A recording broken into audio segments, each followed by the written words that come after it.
Nous allons commencer la séance par le secrétaire de séance, François Guérald, qui va nous faire le résumé de la séance précédente.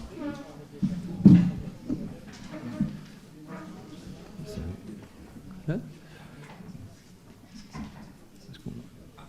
peut le mettre en plein écran.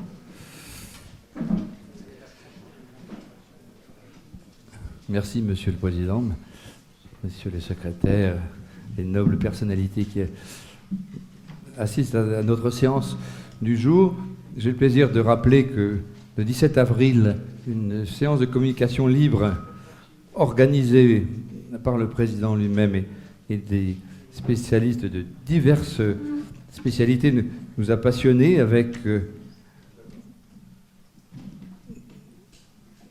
tout d'abord la communication de M. Leminor de Strasbourg qui nous a convaincus que le terme de rachiste devait disparaître de notre dialectique commune, que la terminologie française avait beaucoup de valeur, mais que pour être reconnue sur le plan international, il fallait, dans l'évolution de la colonne vertébrale qui était passionnante, adopter une nouvelle terminologie. Mais c'était une présentation de plus haut intérêt scientifique et chacun y a trouvé son compte. Les questions de M. Richard et Morvan y ont contribué.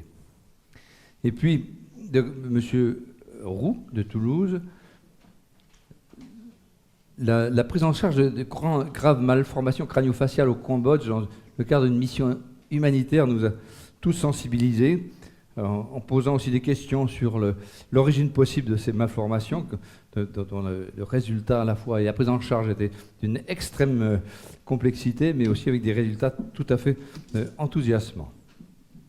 Et puis M. Notin nous a fait part de son expérience considérable en matière de revascularisation coronaire, en privilégiant les artères mammaires internes, dont les résultats, la présentation était absolument exceptionnelle, en montrant en même temps la réalisation des anastomoses, les perfectionnements techniques qui sont maintenant obtenus avec des résultats d'imagerie de fonctionnels encore plus satisfaisants.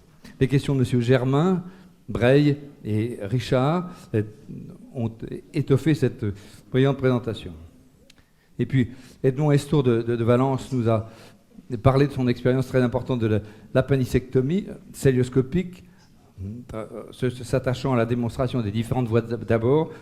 Les questions de M. Launois, Montupet, Breil, Delettre soulevaient le risque toujours potentiel de lésions très graves vasculaires qui restent quand même dans l'esprit de chacun dans ces circonstances-là.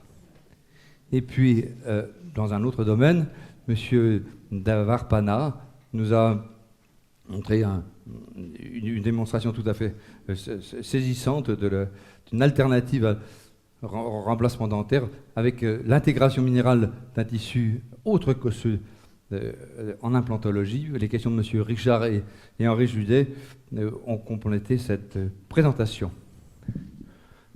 Merci beaucoup. Y a-t-il des questions, des remarques à propos de cette présentation ? Sinon, nous allons adopter le procès-verbal de la séance du 17 avril. Merci beaucoup, François Guérald.